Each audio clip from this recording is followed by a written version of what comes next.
ازيكم يا حلوين؟ طبعا كلنا بدأنا بقى في تجهيزات العيد، كل سنة وانتم طيبين. واول حاجة عملتها بصراحة كده ان انا وديت معيار بدفور علشان يتعمل، وقلت لازم اقفله معاكم لان بقالي كتير جدا ما عملتش معاكم فيديوهات ولا صورت خالص. فيلا بينا نبدأ نقفل بدفور.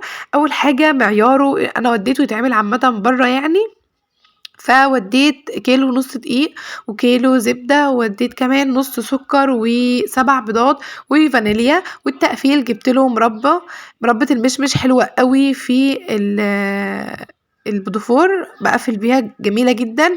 جبت كمان شوكولاتة بيضة وشوكولاتة بني اللي هي الخام. فأول حاجة عملتها الأول إن أنا بدأت أقفل بالمربى كله ببعضه، وجبت الاتنين اللي شكل بعض وبدأت اقفل اللي شكل بعضه واحط في الوسط مربى، وعملت الكمية كلها كده علشان خاطر انجز في الوقت، وفي نفس الوقت ما يعني اقفل حاجة حاجة، ما اعملش واحدة واحدة بالشوكولاتة وكده. فقلت الاول لما اقفل بالمربى بالشكل اللي انتوا شايفينه ده، وبعد كده ازين باللي انا عايزة ازين بيه بقى اي شوكولاتة يعني.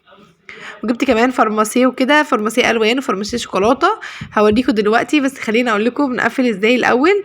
طبعا انتوا عارفين كل حاجه، بس انا قلت اصور معاكم فيديو بقى، وعشان بقالي كتير ما صورتش فقلت اما اصور واتشجع واقفله معاكم. هنا بدات ان انا اعمل كمان واحده اهو بالشكل اللي انتوا شايفينه ده. طبعا هنا لينا بنتي اللي كانت ماسكه التليفون لان الحامل بتاعي اتكسر، وده كمان اللي مخليني اقلع عن التصوير. وطبعا مشاغل كتير قوي وايام العيد انتوا عارفين، فاعذروني بجد على قله التصوير. هنا بدات ان انا الزق بالشكل ده اهو. هنا بقى معايا كله لزقته بالشكل اللي انتوا شايفينه ده، ودي الكميه اللي معايا كلها.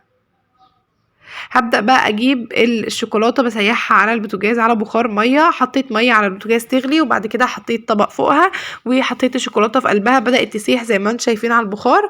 بعد كده هغلفها بالشوكولاتة بالشكل ده، وبعد كده هحطها في الفارماسيه بقى.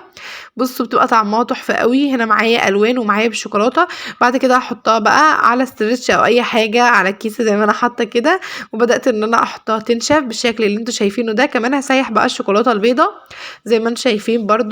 هبدأ احط في الشوكولاتة البيضة والشوكولاتة البني بالشكل اللي انتوا شايفينه ده هنا. وبعد كده احط بقى في الفارماسي البني اللي هو بالشوكولاته. كمان معايا جوزة الهند عشان ازين بيها واعمل اشكال كتير زي ما انتم شايفين كده. ممكن احط شوكولاته بني وهمشي عليها شوكولاته بيضه وبالبشر وباي حاجه زي ما انتم شايفين كده.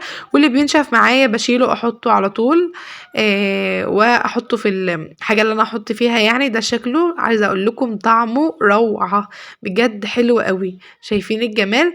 بقيت بقى احط واحده شوكولاته وواحده من غير شوكولاته يعني. بقيت ان انا اشكل بالشكل ده لحد ما قفلت الكميه كلها بالمنظر ده.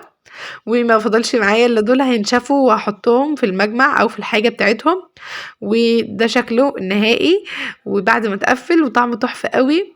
عايزه اقول لكم ان هو كلفني في الزمن ده او في الاسعار اللي احنا فيها دي بالتقفيل بكله كلفني 300 جنيه.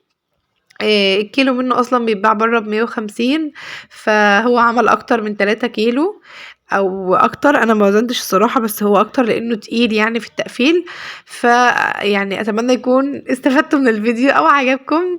بجد كنت وحشني جدا، وبقالي كتير قوي ما عملتش فيديوهات معاكم، بس ان شاء الله هعمل باذن الله. هبدا معاكم فيديوهات حلوه قوي من بعد العيد وفي العيد. بحبكم جدا جدا، واستنوني فيديوهات كتير. مع السلامه.